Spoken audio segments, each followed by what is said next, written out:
L'action de cette ténébreuse affaire où se mêlent les intérêts sordides, les sentiments les plus purs et la haute politique se passe en 1803, Napoléon Bonaparte étant consul. Les passions allumées par la Révolution n'étaient pas encore éteintes dans tous les cœurs.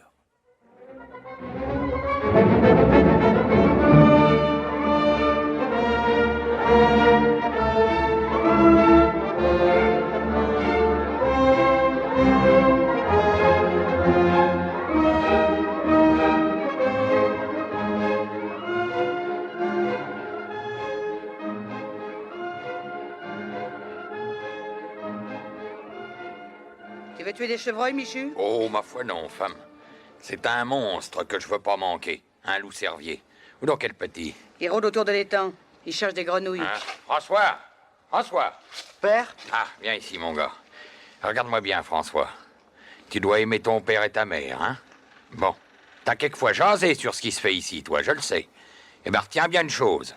Révéler quoi que ce soit à ceux d'ici ou à d'autres, ce serait me tuer. Voilà. Le père? Eh, pleure pas, hein? Si on te questionne, tu réponds, je sais pas. Il y a des gens qui rôdent dans le pays et qui me reviennent guère à moi. Allez, ramasse la poire à poudre et les chiffons, et puis tu vas me ranger tout ça, les fils. Qu'est-ce que tu vas faire, mon ami? Personne ne me connaît cette carabine, Martin. Alors mets-toi devant et la laisse pas voir. Non mais regarde-moi donc ces deux bons hommes qui nous arrivent dans la contre-allée. Ah, Courreau, c'est un malin. Tiens, il flaire les espions à 3 lieues. Ils sont mis comme des Parisiens. Qu'est-ce qui se passe dans le pays? Mais cache la carabine, que je te dis. Ils viennent vers nous. Alors, Courreau, paix! Alors. Nous devons être à Gondreville, ma bonne femme. Oh, ici, on dit pas ma bonne femme. On s'appelle encore citoyennes et citoyens, nous autres. Tiens.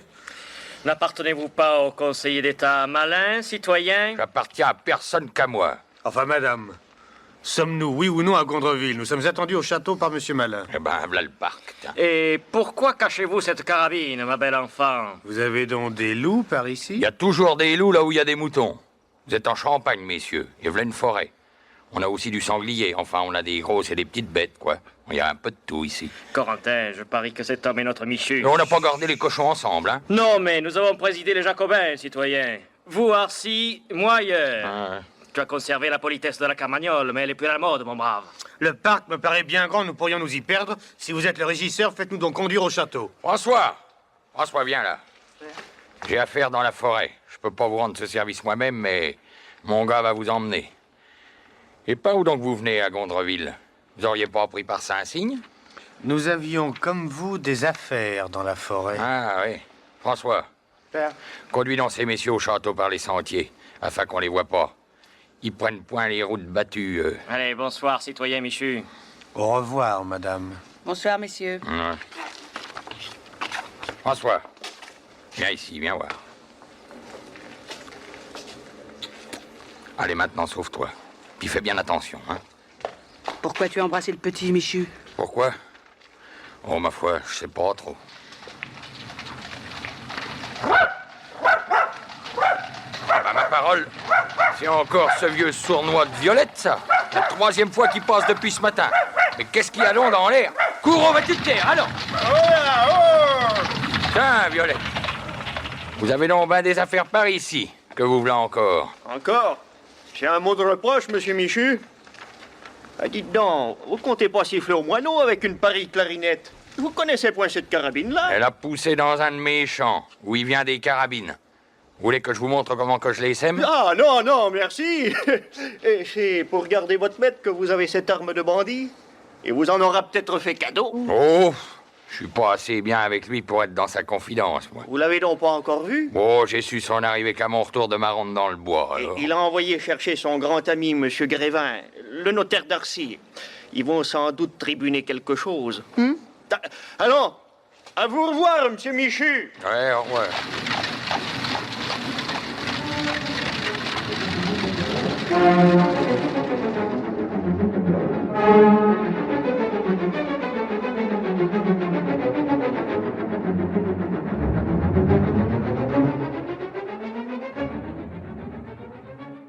Pourquoi ne sommes-nous pas restés dans une chambre du château? Tu n'as pas vu les deux hommes comme envoie le préfet de police?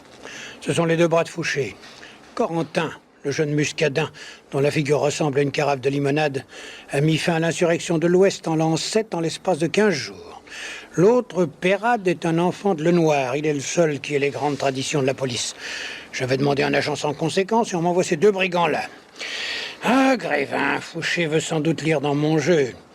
Ah ça, mais quel jeu joues-tu donc? Mon ami, un double jeu est déjà bien dangereux. Mais par rapport à Fouché, le mien est triple. Et ce cher collègue a peut-être flairé que je suis dans les petits secrets de la maison de Bourbon. Toi? Moi-même. Tu ne te souviens donc pas de Favras? Au moins, il n'y a pas de preuves. Rien du tout. Comprends-tu, tant que Louis XVIII a vu 3 consuls, il a cru que l'anarchie continuait et qu'à la faveur d'un mouvement quelconque, il prendrait sa revanche. Mais le consul à vie a démasqué les desseins de Bonaparte. Il sera bientôt empereur. Cet ancien sous-lieutenant médite de fonder une dynastie.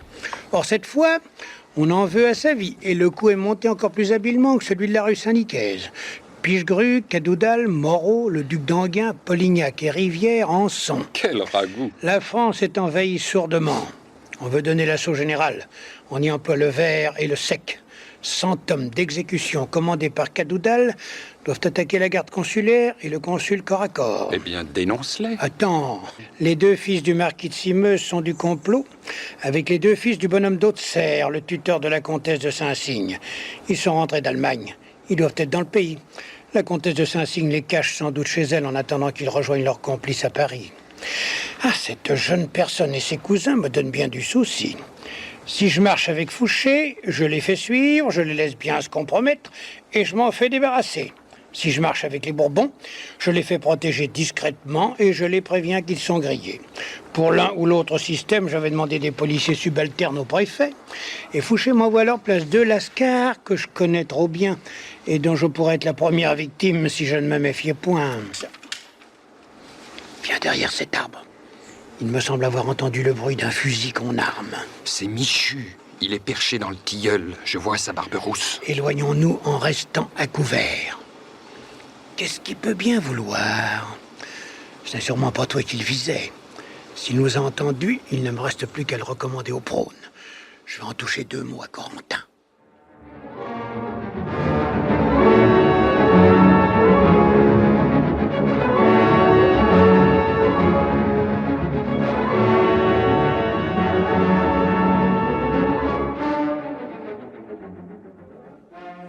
Laurence dort. Jamais je ne l'ai vue si fatiguée. Les domestiques m'ont dit que sa jument était fourbue. Son fusil n'a pas servi, le bassinet était clair. Elle n'a donc pas chassé. Ah, sac à papier, voilà qui ne vaut rien. Je comprends qu'elle se promène à travers le pays sans penser à tuer le gibier. Elle aime ses cousins et voilà 10 ans qu'elle ne les a pas vus. Eh bien, moi, à sa place, j'irais d'une seule traite en Allemagne. Peut-être la pauvre mignonne est-elle attirée vers la frontière. Qu'en dites-vous, monsieur d'Auxerre? J'en dis, monsieur le curé, que ses cousins se feront rayer de la liste des émigrés tôt ou tard. Ils rentreront, elle se trouvera riche, et elle finira par se calmer. Dieu vous entende, mon ami. Il y a du nouveau dans le pays. Malin est à Gondreville depuis hier soir. Malin? Oh, nous vous avons réveillé, mademoiselle. Malin est à Gondreville? Oui, ma chère Laurence, mais il repart cette nuit. Et l'on se perd en conjecture au sujet de ce voyage précipité. Cet homme est le mauvais génie de nos 2 maisons. Pardonnez-moi. Oh, je suis lasse à mourir. Permettez-moi de me retirer. Oui, bonsoir, Laurence. Bonsoir.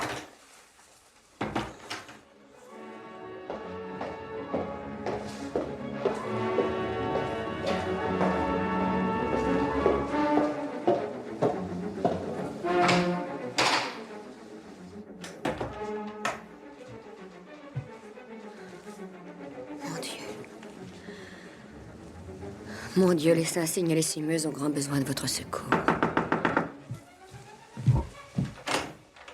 Comment, c'est toi, Cottard? Que se passe-t-il? Mademoiselle, il y a quelque chose de nouveau. À cette heure-ci? Qu'est-ce que ça signifie? Laisse-moi passer, je descends. Attendez, chut! Soufflez la bougie. Mais enfin! Sautez dans le jardin, dans un instant, le château sera cerné par la gendarmerie. Tenez, on a mis une échelle. Descends, je te suis.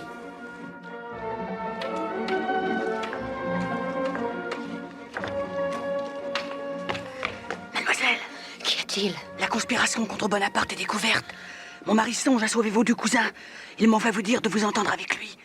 Cottard, Scelle la jument de mademoiselle et fais-la descendre par la brèche de la douve. Mais qui êtes-vous? Je suis Marthe, la femme de Michu. Je ne sais pas ce que vous me voulez. Alors vous les tuez, mademoiselle. Venez au nom des cimeuses. N'y a-t-il aucun papier ici, rien qui puisse vous compromettre? Mon mari vous attend dans la forêt. Mademoiselle, ce sont vraiment les gendarmes. Tenez, on voit briller les fusils et les chapeaux bordés. Ah, c'est bien. Par où allons-nous sortir? Par la brèche et le chemin creux. Suivez-moi.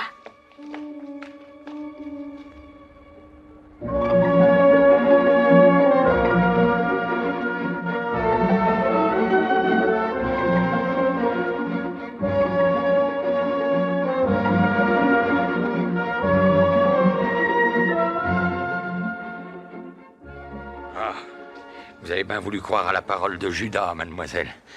Je défie aucun gendarme champenois ou aucun espion parisien de venir nous surprendre ici en pleine forêt. Mais vous pouvez mettre pied à terre, mademoiselle. Soyez sans crainte, il vous arrivera rien. Mais comment pourrais-je vous croire? Enfin, vous êtes Michu. Ah, maintenant je dois tout vous dire, mademoiselle. Je suis le gardien de la fortune de messieurs de Simeuse depuis 10 ans, à leur insu. J'ai reçu à cet égard des instructions de défunt leur père et de leur chère mère, ma protectrice. J'ai dû jouer jusqu'ici le rôle d'un jacobin enragé pour rendre service à mes jeunes maîtres. Malheureusement, j'ai commencé mon jeu trop tard et puis j'ai pas pu sauver les anciens, quoi. Je devais racheter Gondreville, mais ce scélérat de malin ne le lâchera jamais.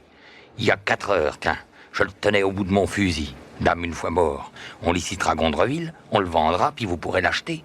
Toute la fortune des Cimeuses, 1100 000 francs en or, est cachée dans le parc, un endroit que vous indiquera le plan que j'ai dans ma poche, là. Je préfère vous le donner cette nuit, car je suis pas très sûr à présent de garder longtemps la tête sur les épaules, moi. Pensez que l'argent doit servir au rachat de la terre, mademoiselle. C'est la volonté expresse du défunt marquis. Ben oui, j'allais tuer malin. Mais ce brigand était en train de dire à son compère Grévin, un autre canaille, celui-là, tiens, que messieurs de Simeuse conspirent contre le premier consul, qu'ils étaient venus dans le pays et qu'il valait mieux les livrer et s'en débarrasser pour être tranquille à Gondreville. Alors, ma foi, moi, j'ai désarmé ma carabine. J'ai pas perdu de temps pour accourir ici parce que j'ai bien pensé que vous deviez savoir comment prévenir les jeunes gens. Eh ben, ma foi, voilà. C'est beau ce que vous faites, Michu. Oh, savez-vous où sont ces messieurs de Simeuse? Ils étaient ici même la nuit dernière, avec messieurs d'Haute-Serre. Gothard et moi, nous les avons guidés jour après jour depuis Strasbourg. Ils retrouveront à Paris d'autres gentilshommes de la conspiration qui sont entrés par la Suisse. À Paris? Ils doivent y être ce matin. Oh, alors ils sont perdus. Les barrières sont gardées.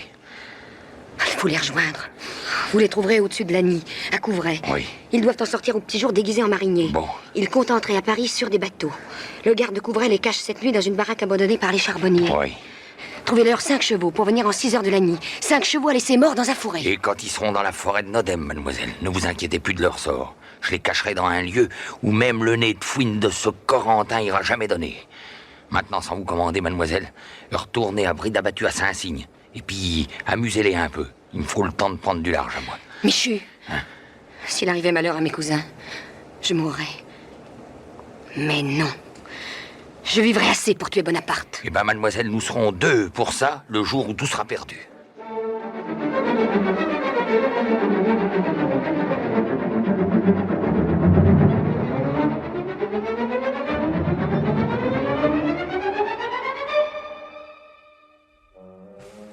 Par pitié, monsieur, mais de quoi mes fils sont-ils accusés? Enfin, croyez-vous qu'ils soient venus ici? Mes devoirs et la mission que j'accomplis me défendent de vous le dire, madame.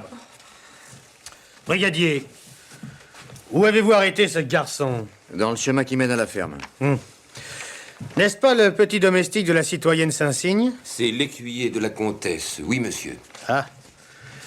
Et où allais-tu, petit drôle? Moi? Oui. Où j'allais? Oui, et cesse de faire l'imbécile. Le gendarme vous l'a dit? Mais où? Je te demande où tu allais. À la ferme? La manœuvre est classique. Il a donné le change à ses imbéciles de gendarmes pour assurer une sortie au gibier. Non, Peyrade, mon ami, nous sommes bien mal secondés. Monsieur Corentin, je peux vous dire un mot? Oui, je vous écoute. Je connais bien les lieux, j'ai tout fouillé dans les communs. À moins que les gars ne soient enterrés, il n'y a personne. On fait sonner les planchers et les murailles avec les crosses de fusil, mais ça donne rien. Eh bien, continuez malgré tout, ça finira peut-être par donner quelque chose. Citoyen Haute-Serre, il n'y a qu'un seul cheval à l'écurie. Où est la jument de votre pupille? Je ne sais pas, peut-être est-elle sortie. Elle se promène ainsi souvent, la nuit? Très souvent. Ma femme vous l'attestera, n'est-ce pas, Nathalie? Mais oui, elle a des insomnies. Oh, on n'en sortira jamais, mon vieux. Ils sont complètement idiots. La seule pièce intéressante nous a filé entre les doigts. Brigadier, qu'est-ce que c'est? On vient de trouver cette boîte, monsieur. Donnez. Merci. Brigadier, n'allez pas vous laisser faire la barbe comme tout à l'heure. Michu nous paraît être dans l'affaire. Allez à son pavillon, ayez l'œil à tout et rendez-nous compte. À vos ordres. Personne n'a la clé de ce coffret? Ça m'éviterait de l'abîmer.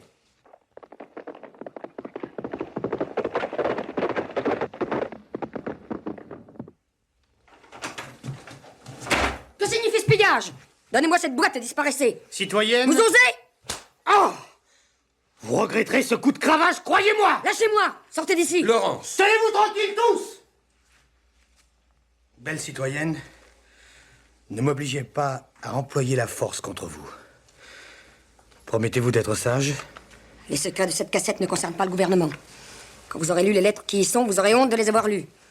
Mais avez-vous encore honte de quelque chose? Bien dit. Mais tenez, voici une serrure moins farouche que vos paroles. Voyons un peu ce que disent ces lettres. Lisez à haute voix. Non, vous n'osez pas. Alors je les lirai moi-même. Chère Laurence, nous savons que vous aimez nos jumeaux chéris autant et tout aussi également que nous les aimons nous-mêmes. Aussi est-ce vous que nous chargeons d'un dépôt à la fois précieux et triste pour eux. Monsieur l'exécuteur vient de nous couper les cheveux, car nous allons mourir dans quelques instants.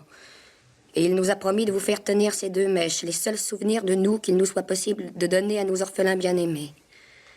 Gardez-les donc, vous les leur donnerez en des temps meilleurs. Nous avons mis là un dernier baiser pour eux, avec notre bénédiction. Notre dernière pensée sera d'abord pour nos fils, puis pour vous, enfin pour Dieu. Aimez-les bien, Berthe et Jean de Simeuse. Vous avez moins de pitié que monsieur l'exécuteur. Quant aux 2 autres lettres, elles sont à peu près pareilles. Désormais, mon cœur n'aura plus de secret pour personne. 1794, Andernac, avant le combat. Ma chère Laurence, je vous aime pour la vie et je veux que vous le sachiez bien. Mais dans le cas où je viendrais à mourir, apprenez que mon frère, Paul-Marie, vous aime autant que je vous aime. Ma seule consolation en mourant sera d'être certain que vous pourrez un jour faire de mon cher frère votre mari, car il vaut sans doute mieux que moi. Marie-Paul, marquis de Simeuse. Vous correspondiez avec des émigrés? Oui. Mais en vertu de quel droit violez-vous ainsi mon domicile? De quel droit? Il faut vous le dire, bel aristocrate. Alors lisez cet ordre. Les ministres eux-mêmes ont pris ça sous leur bonnet. Et je pourrais vous demander de quel droit vous logez chez vous les assassins du premier consul? Vous m'avez appliqué sur la joue un coup de cravache qui m'autoriserait à donner quelques jours un coup de main pour expédier messieurs vos cousins. Moi qui venais pour les sauver. Je ne comprends pas un mot de ce que vous dites. Vraiment? Venez par ici. Écoutez, vous me paraissez avoir beaucoup d'esprit, vous me comprendrez. Je n'ai plus d'espoir qu'en vous pour sauver 2 familles qui, par sottise, vont se laisser rouler dans un abîme d'où rien ne revient.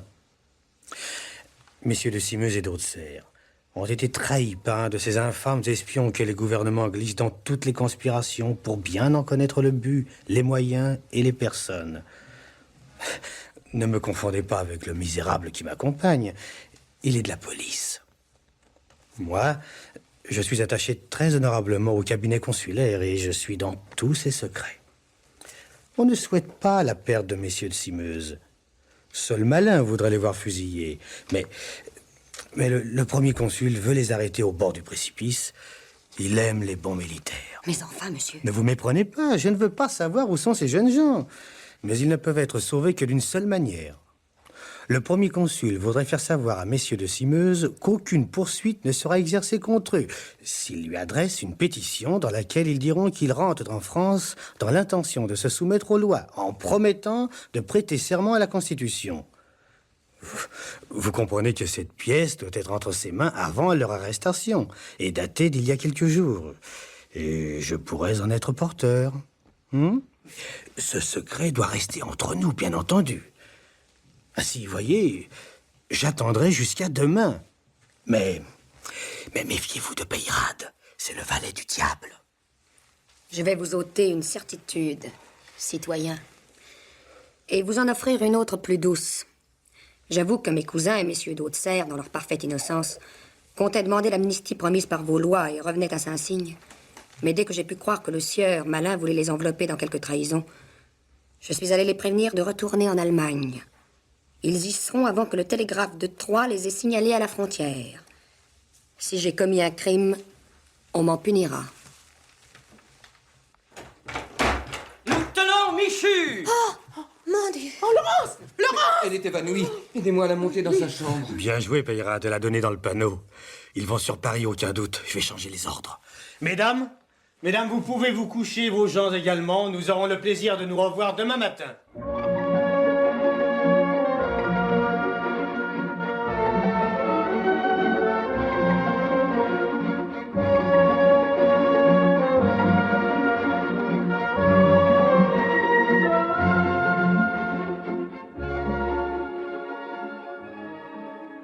Eh bien, citoyens policiers, serons-nous longtemps vos prisonniers? Nous ne vous importunerons plus que 2 ou 3 heures, mademoiselle. Après quoi, nous vous offrirons nos regrets d'avoir troublé votre solitude. Monsieur Corentin. Oui? On a trouvé le brigadier que vous aviez envoyé chez Michu hier soir, étendu dans le chemin avec une grosse blessure à la tête. Il peut pas expliquer comment ça s'est fait. Alors on l'a confié à Michu et au père Violette. Comment? Michu est à son pavillon? Oui, avec Violette. Oui, monsieur. Ils ont commencé à marcher hier soir, paraît-il. Ils ont bu toute la nuit et ils ne se sont pas encore accordés. C'est Violette lui-même qui me l'a dit. Et un alibi. J'ai de plus en plus d'estime pour ce Michu. Mais qu'est-ce que c'est que ce moutard? C'est le fils de Michu. Qu'est-ce que tu viens faire, François? Mon père fait demander où faut mettre le brigadier, il va pas bien du tout. De quoi est-ce qu'il se plaint? La tête, monsieur. C'est fiché par terre bien rudement, tout de même. Pour un gendarme à cheval, c'est du guignon. Monsieur Corentin, on a été ramenés comme des Hollandais. On vient de trouver 5 chevaux morts de fatigue au beau milieu de la grande allée de la forêt. On les garde pour savoir de chez qui ils viennent. La forêt est cernée, personne ne peut en sortir. À quelle heure croyez-vous que ces cavaliers-là y soient entrés? À 12h30. Mais cette nouvelle a l'air de vous faire grosse impression, mademoiselle de Saint-Cygne. J'adore les chevaux, citoyens.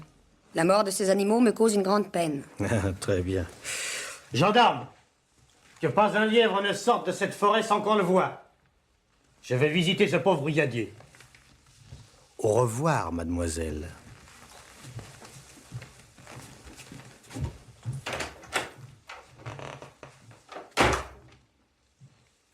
Eh bien, les voilà partis. J'espère que c'est pour de bon cette fois. Vous n'avez pas commis d'imprudence, au moins, Laurence? Laurence, est-ce que mes fils sont revenus? Approche, François. Mademoiselle? Comment s'est-on débarrassé du brigadier? Mon père m'avait dit que personne ne devait entrer chez nous. J'ai pris les grosses cordes qu'on a au grenier et je les ai tendues entre 2 arbres sur le chemin à bonne hauteur. Ça n'a pas manqué, il n'y avait pas de lune et mon brigadier s'est fichu par terre. Tu nous as sauvés. Et les autres? Je viens de leur porter un pain de 12 livres et 4 bouteilles de vin.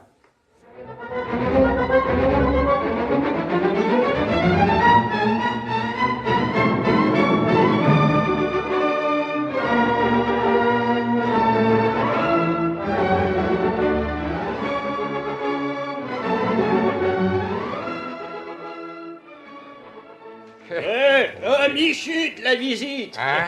Et venez traquer avec nous, mes seigneurs. C'est pas moi qui paie. Non, sans façon, merci. Le vieux est gris comme un mousquetaire, encore. Oui, mais j'aimerais savoir s'il a roulé sous la table cette nuit et combien de temps il y est resté. File à l'écurie, Peyrade, et dis-moi si tu vois des chevaux quelque part. C'est aussi vrai qu'il y a un dieu, je peux pas aller à plus de 60 000. Mais puisque je vous offre du terme pour le reste, Père Violette, quoi? Enfin, nous voilà pourtant depuis hier sans pouvoir finir ce marché-là. C'est quelque chose, ça. Les terres vous déplaisent? Ah, ça, non, les terres sont bonnes. Allez, du vin, toi, donne-moi du vin. Vous n'avez pas assez bu? C'est la 14e bouteille depuis 9 heures. Oui, oh, bah, Vous êtes là depuis 9 heures ce matin? Oh, non, faites excuse. Du soir. 9 heures du soir. D'hier au soir, j'ai pas quitté la place et j'ai rien gagné. Plus il me fait boire et moi qui veux que je rabatte. Corentin? Oui? Il n'y a pas de cheval à l'écurie. Parfait.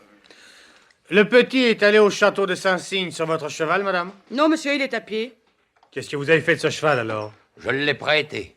Vous l'avez prêté? Venez par ici, Michu, bon apôtre. J'ai 2 mots à vous glisser dans le tuyau de l'oreille. La carabine que vous chargiez hier à 4 heures devait vous servir à tuer le conseiller Malin, n'est-ce pas? Grévin, le notaire, vous a vu. Mais on ne peut pas vous pincer là-dessus. Il y a eu beaucoup d'intentions et peu de témoins. Vous avez, je ne sais comment, endormi ce père Violette et vous avez passé la nuit dehors avec votre femme et votre petit gars pour avertir mademoiselle de Saint-Cygne de notre arrivée et faire sauver ses cousins. Vous les avez amenés ici et cachés je ne sais pas encore où. Votre fils et votre femme ont jeté le brigadier par terre assez spirituellement. Enfin, vous nous avez battus. Vous êtes un fameux luron, Michu. Mais tout n'est pas dit. J'ai toujours le dernier mot dans ces sortes d'affaires, souvenez-vous-en. Michu, voulez-vous transiger? Vos maîtres y gagneront. On peut pas se comprendre. Non, une dernière fois. Vous refusez? J'aimerais mieux avoir le cou 100 fois coupé.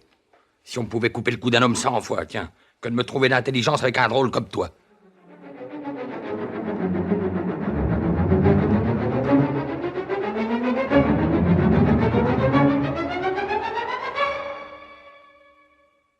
Le temps passa. Les émigrés rentrèrent en France, et messieurs d'Auxerre et de Simeuse purent enfin vivre au grand jour. Mais ils ne voulaient pas oublier. Corentin, lui aussi, n'oubliait pas certains coups de cravache.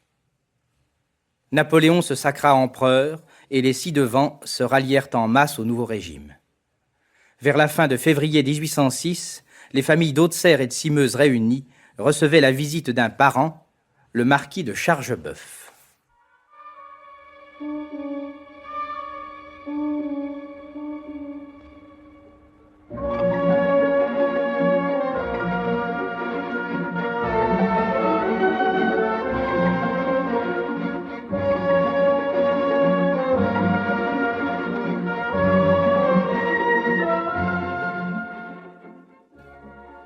Mon oncle, vous ici malgré ce froid? Mais vous êtes un peu des anciens jours. Nous avons eu le tort de nous laisser prévenir, mon oncle. Nous devions aller vous remercier. Ce n'est pas à vous de venir voir un vieux bonhomme comme moi. Et vous avez mieux à faire ici que de rendre des visites. Nous vous garderons du moins pendant quelques jours. C'est chose impossible, malheureusement. Et à vrai dire, ma visite a un but précis. Je suis venu vous supplier de ne commettre aucune imprudence, messieurs. Les temps sont bien changés. Personne ne peut plus savoir ce que deviendra l'empereur. Oh, il deviendra Dieu, cela est certain. Ne plaisantez pas, comtesse. Il faut faire des concessions, vous soumettre pour de bon. Je ne vous parle pas ici sans motif. La police surveille toujours l'arrondissement où vous êtes et maintient un commissaire dans un trou comme Arcy, tout exprès pour protéger le sénateur d'empires malins contre vos entreprises. Il a peur de vous, et il le dit. Mais il nous calomnie. Il vous calomnie, je le crois, moi, mais que croit le public? Voilà l'important. Michu a mis en joue le sénateur, qui ne l'a pas oublié. Depuis votre retour, la comtesse a pris Michu chez elle. Pour bien des gens et pour la majeure partie du public, Malin a donc raison. Vous ignorez combien la position des émigrés est délicate en face de ceux qui se trouvent posséder leurs biens. Le préfet, qui est un homme d'esprit, m'a touché 2 mots de vous hier, qui m'ont inquiété. Excusez-moi un instant, je vous prie. Bonaparte fait des ducs. Il a créé des fiefs d'empire. Il fera des comtes. Malin voudrait être comte de Gondreville. Comte de Gondreville. La bonne mascarade. Au fait, on dit Sa Majesté à Bonaparte et Son Altesse à Monseigneur le Grand-Duc de Berg. Qui est celui-là? Murat, le beau-frère de Napoléon. Et dit-on Sa Majesté à la veuve du marquis de Beauharnais? Oui, ma chère. Nous devrions aller à Paris voir tout cela. N'en riez pas, comtesse. Voici Michu, Marie-Paul. Michu, mon ami, est-il vrai que tu aies voulu tuer Malin? Ben oui, monsieur le marquis. Et quand il reviendra, je le manquerai pas. Sais-tu que nous sommes soupçonnés de t'avoir conseillé et que notre cousine, en te prenant pour fermier, est accusée avec nous? Bonté du ciel, mais je suis donc maudit, moi. Je pourrais donc jamais vous défaire tranquillement de celui-là. Non, mon garçon, non. Mais il va falloir quitter le pays. Nous t'enverrons chez un ami qui t'emploiera très utilement jusqu'à ce qu'il fasse meilleur ici pour nous tous. Vous êtes franc et généreux, mais toujours imprudent. Vous devriez laisser Michu ici et vous en aller, vous. Ah, jeunes gens, jeunes gens. En tout cas, si vous restez dans ce pays, écrivez un mot au sénateur au sujet de Michu. Dites-lui que vous venez d'apprendre, par moi, les bruits qui couraient sur votre fermier et que vous l'avez renvoyé. Nous? À l'assassin de mon père et de ma mère, à celui qui m'a dépouillé de ma fortune? Et tout cela est vrai, mais il est un des plus grands personnages de la cour impériale et le roi du département de l'Aube. Lui? Un régicide? Nous sommes donc tombés si bas. Mes enfants, vous allez vous emporter en entendant l'avis d'un homme sage, mais je vous le dois. Et voici ce que je ferai à votre place. Je prendrai comme médiateur un vieux bonhomme, comme qui dirait moi, et je le chargerai de demander 1 million à Malin contre la ratification de la vente de Gondreville. Mais il y consentirait en tenant la chose secrète.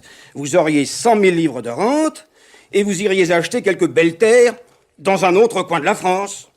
Voilà ce que je vais vous dire. Adieu, mes enfants.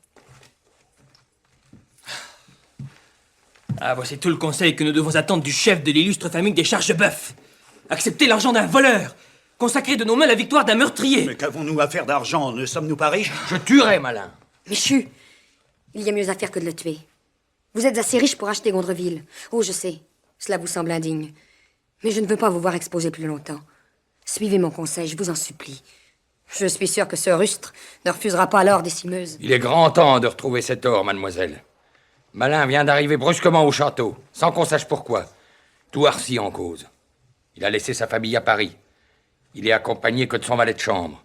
Il faut aller chercher l'argent dès demain. C'est dimanche, il n'y aura personne au champ.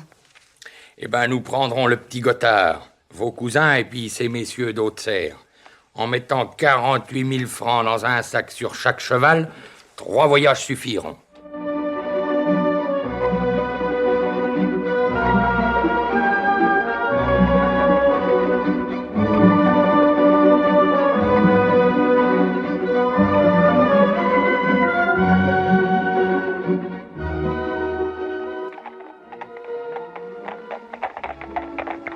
Voici le dernier voyage en quête du trésor, cousine. Mais c'est vous le vrai trésor de notre maison?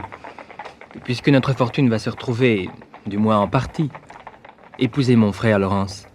Il vous adore. Non, Paul-Marie. Laissez-lui toute la fortune. Et je vous épouserai, moi qui suis assez riche pour deux. Qu'il en soit ainsi, cousine. Moi, je vous quitterai pour aller chercher une femme digne d'être votre sœur. Vous m'aimez donc moins que je ne le croyais, cousin? Non, Laurence. Je vous aime tous les deux plus que vous ne m'aimez, mais il est temps de prendre une décision. Je suis incapable de me prononcer. Mais comment choisir? Je vous aime tous les deux. Dieu nous aidera, je ne choisirai pas. Convenons de ceci. Le premier de vous deux à qui Madame d'Haute-Serre adressera la parole ce soir à table, après le bénédicité, sera mon mari. Soit. Le tour me plaît. Et nous jouerons franc jeu, cousine. Regardez la fumée vers le parc. Il y a le feu à Gondreville. Oh, ce sera quelques feux de joie, mademoiselle.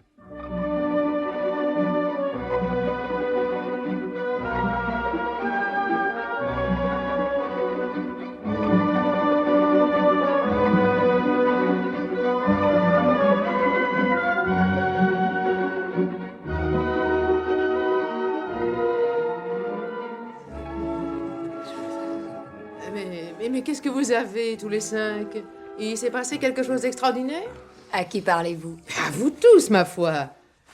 Servez-vous, Paul-Marie. Oh, c'est Marie-Paul. Je vous confonds toujours. Je croyais parler à votre frère. Votre erreur a fait de Marie-Paul le comte de Saint-Cygne, madame.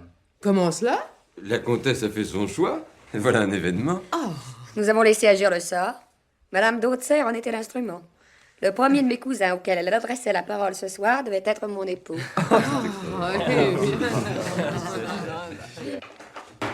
Messieurs! Eh bien, monsieur le curé, qu'est-ce qui vous arrive? Fuyez sur le champ, on vient vous arrêter. Vous arrêtez au nom de quoi? Mais je ne sais pas encore, mais on procède contre vous. Mais c'est ridicule, nous n'avons rien fait. Innocents ou coupables, montez à cheval et gagnez la frontière. Là, vous serez à même de prouver votre innocence. S'enfuir, c'est s'avouer coupable. Restez!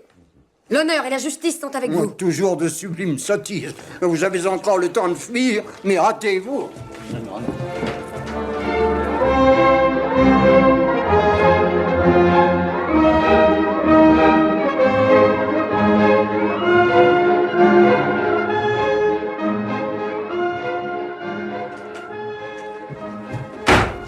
Au nom de l'empereur et de la loi, j'arrête les sieurs Paul-Marie et Marie-Paul de Simeuse, Adrien et Robert d'Haute-Serre.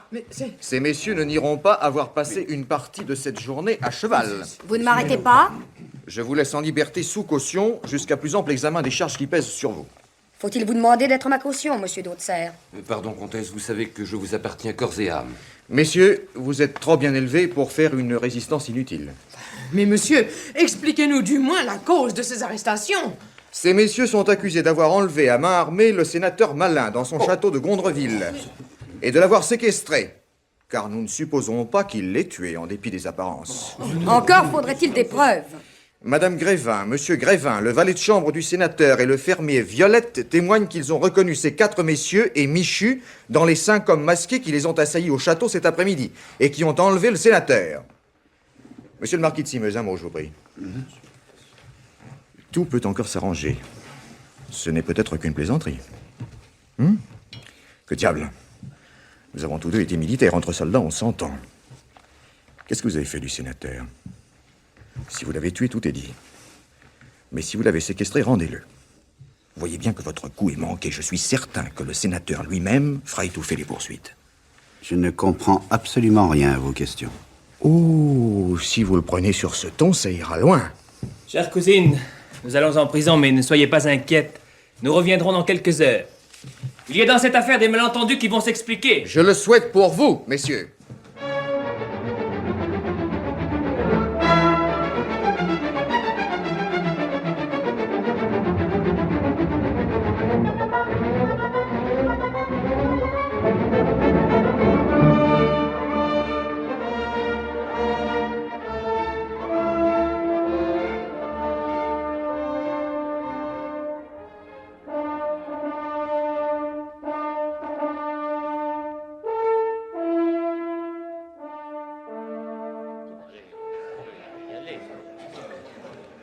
Comment justifiez-vous l'état de vos vêtements lors de votre arrestation, Michu?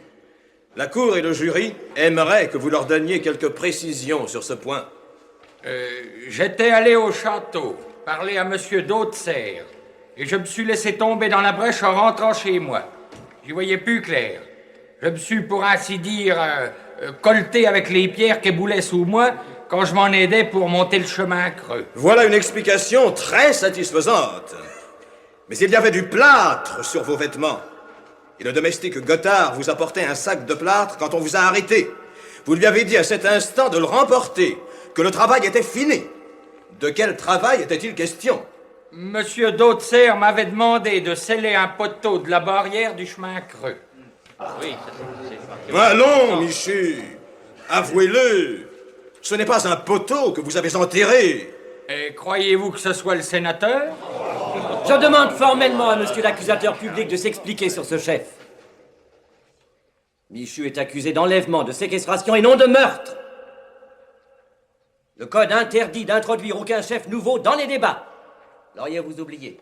Je voulais seulement dire que votre client pouvait avoir eu besoin de ce plâtre pour condamner l'entrée du lieu où les accusés sont supposés avoir cloîtré le comte de Gondreville. Mais Michu n'a pas répondu à ma question. Notez-le bien, messieurs les jurés. Je suis pour rien dans l'enlèvement du sénateur. J'aime à croire que ses ennemis l'ont simplement enfermé. Mais s'il reparaît, vous verrez que le plâtre n'a pu y servir de rien. Bien. Monsieur l'accusateur, vous avez fait plus pour la défense de mon client que tout ce que je pouvais dire. Avez-vous jamais avalé tant de plâtre, ma chère? Ce petit avocat vous a proprement replâtré l'affaire. Et monsieur l'accusateur a proprement gâché sa position. Les Simeuses et leur train sortiront de là blancs comme plâtre. Vous avez ma parole.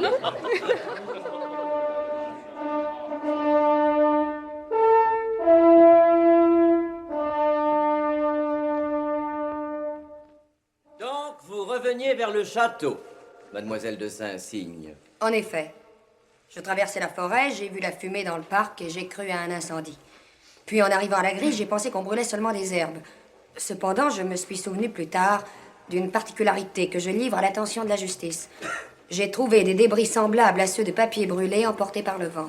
La fumée était-elle considérable? Oui, je vous l'ai dit, et fort noire. Je croyais tout d'abord à un incendie. Ceci peut changer la face du procès. Je requiers la Cour d'ordonner une enquête immédiate sur les lieux où l'incendie s'est produit.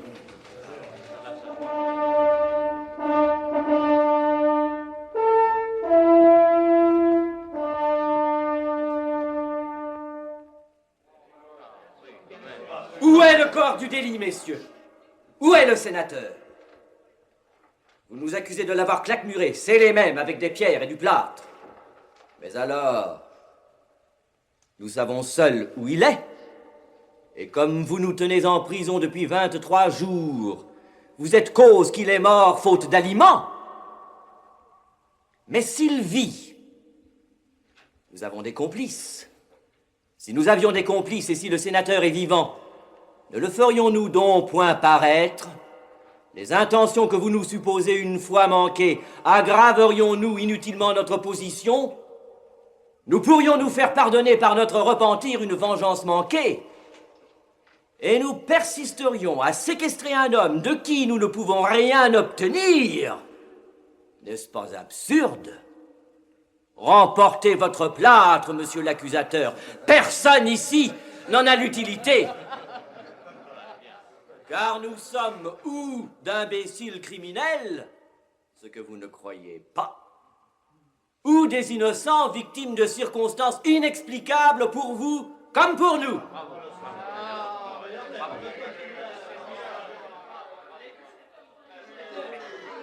Que signifie ce tapage? Voyons, garde!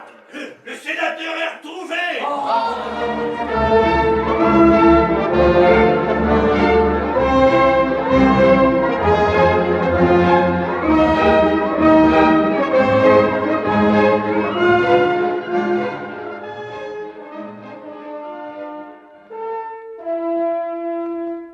Monsieur le comte de Gondreville, sénateur de l'Empire. Monsieur le comte, voulez-vous avoir la bonté d'examiner les vêtements des accusés et de nous dire s'ils correspondent à ceux de vos ravisseurs? Je le crois. Est-ce que vous le croyez seulement? Le trouble de mes sens au moment de mon enlèvement était tel que je ne puis affirmer que les accusés soient les coupables. Il y a plus. Ma conviction est que ces 4 messieurs n'y sont pour rien. Les mains qui m'ont bandé les yeux étaient grossières. Aussi, je croirais plus volontiers que mon ancien régisseur s'est chargé de ce soin. Mais je prie messieurs les jurés de bien peser ma déposition. Mes soupçons à cet égard sont très légers et je n'ai pas la moindre certitude. Quant à la personne qui m'a par 3 fois apporté des vivres, je suis certain que cette personne est Marthe, la femme de Michu. La justice et messieurs les jurés apprécieront les contradictions qui se rencontrent dans ces faits et que je ne m'explique pas encore. Monsieur le sénateur croit donc que sa séquestration tient à d'autres causes que les intérêts supposés par l'accusation? Sans doute, monsieur, mais j'ignore ses motifs, car je déclare que je n'ai vu personne pendant mes 23 jours de captivité. Croyez-vous, monsieur le comte, que votre château de Gondreville pût contenir des renseignements, des titres ou des valeurs qui eussent motivé une perquisition de messieurs de Simeuse? Je ne le pense pas. Il n'aurait eu qu'à me les réclamer pour les obtenir. Monsieur le sénateur n'a-t-il pas fait brûler des papiers dans son parc le jour de son enlèvement? Je n'ai jamais brûlé aucun papier dans mon parc, monsieur.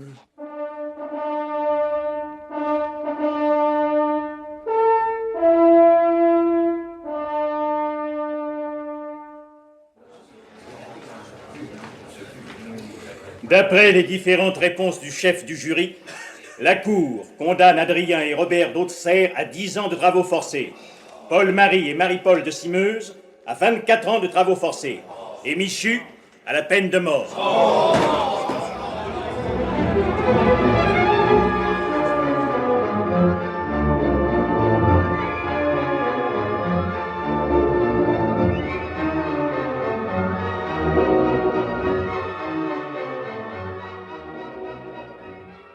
Mademoiselle, il ne faut plus penser qu'à demander leur grâce à l'empereur.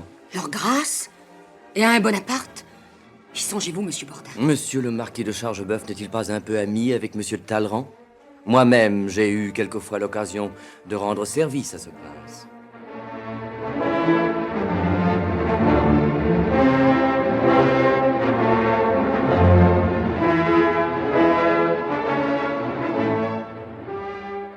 Veuillez vous asseoir, monsieur le marquis. Et vous, Bourdin, installez-vous à cette table. Écrivez ceci.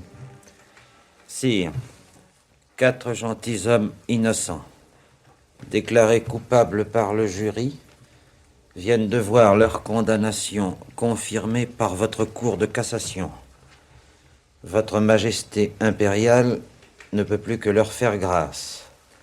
Ces gentilshommes ne réclament cette grâce de votre auguste clémence que pour avoir l'occasion d'utiliser leur mort en combattant sous vos yeux, et se disent de votre majesté impériale et royale, avec respect, les très humbles et très obéissants serviteurs. Ah, il n'y a que les princes pour savoir obliger de cette façon. Monsieur le marquis, la vie de vos parents est remise au hasard des batailles. Tâchez d'arriver le lendemain d'une victoire, ils seront sauvés. Je vous donnerai une lettre pour le grand maréchal Duroc. Vous recevrez dès demain un passeport diplomatique. Rejoignez l'empereur au plus vite. La Prusse n'est pas si loin. Quelle est votre opinion sérieuse sur ce procès, Bordin? Ne savez-vous donc pas qui nous a si bien entortillés, monseigneur? Je le présume. La police est puissante, Bordin. Quant à vous, monsieur de Chargeboeuf, ne pensez qu'à sauver messieurs de Simeuse et d'Auxerre. N'allez pas vous embarrasser de votre mauvais drôle de garde-chasse. Un homme sublime, monseigneur. Oh, pas d'enthousiasme. Maintenant, n'oubliez pas que la grâce de vos parents ne sera obtenue que par une seule personne, par mademoiselle de Saint-Cygne. Partez ce soir même. Gagnez la Prusse par la Suisse et la Bavière. Allez trouver l'empereur au milieu de son armée.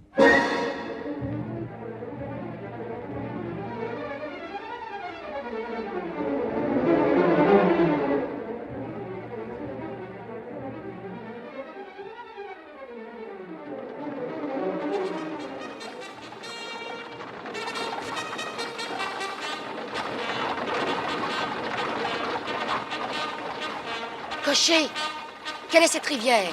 On nous dit que c'est la Salle, mademoiselle, elle passe à Iéna. Ce qu'on voit de l'autre côté de l'eau, c'est l'armée prussienne. Ces deux officiers nous donneraient peut-être quelques précisions.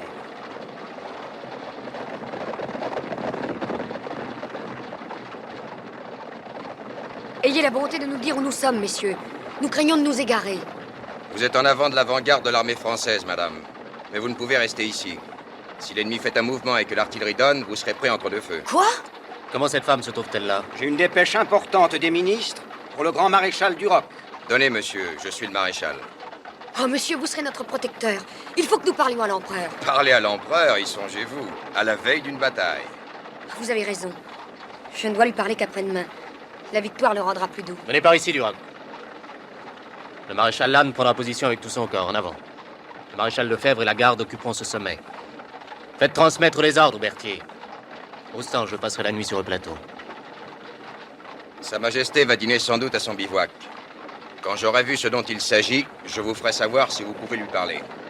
Brigadier, accompagnez cette voiture et menez-la près de la cabane vers l'arrière.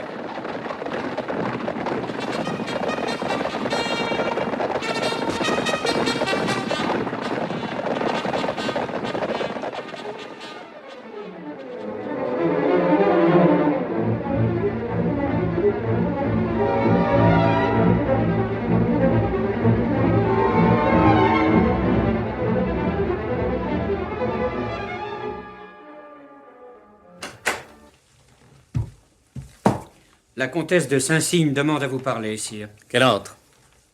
Sire, Que voulez-vous? Vous ne craignez donc plus de me parler avant la bataille? De quoi s'agit-il? sire, je suis mademoiselle de Saint-Cygne. Eh bien? Ne comprenez-vous pas? Je suis la comtesse de Saint-Cygne. Et je vous demande grâce pour messieurs d'Auxerre et de Simeuse. Relevez-vous, mademoiselle. Serez-vous enfin sage? Comprendrez-vous ce que doit être l'Empire? Sire, je ne comprends en ce moment que l'empereur. Sont-ils innocents? Tous. Tous, non. Le garde-chasse est un homme dangereux qui tuerait mon sénateur sans prendre votre avis. Oh, sire, si vous aviez un ami qui se fût dévoué pour vous, l'abandonneriez-vous? Vous êtes une femme. Et vous, un homme de fer? Cet homme a été condamné par la justice du pays. Mais il est innocent. Vous êtes une enfant. Voyez à cette fenêtre. Voici 300 000 hommes, ils sont innocents eux aussi.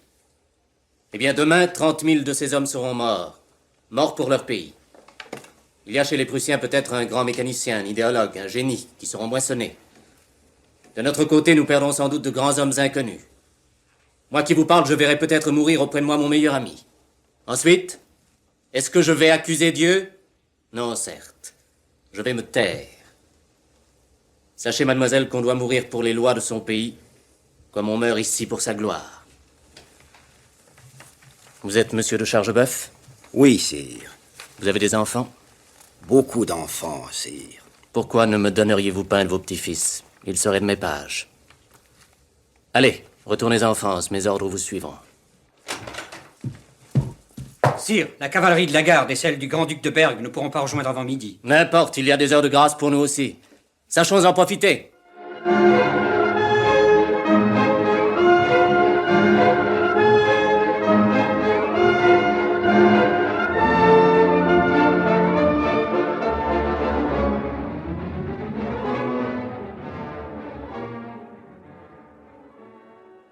Le lendemain, l'Europe apprenait l'étonnante victoire d'Iéna. Michu se laissa guillotiner sans une plainte. Marie-Paul et Paul-Marie moururent ensemble à Somosierra sous les yeux de l'empereur. Robert d'Auxerre mourut colonel à l'attaque de la redoute de la Moskova. Adrien, nommé général de brigade à la bataille de Dresde, y fut grièvement blessé et put revenir se faire soigner à Saint-Cygne. Laurence l'épousa. Quant à la vérité sur l'enlèvement du sénateur Malin, elle ne fut connue que beaucoup plus tard. Talleyrand avait deviné juste. Cette effroyable machination avait été ourdie par Peyrade et Corentin, qui, eux, n'avaient pas oublié les affronts.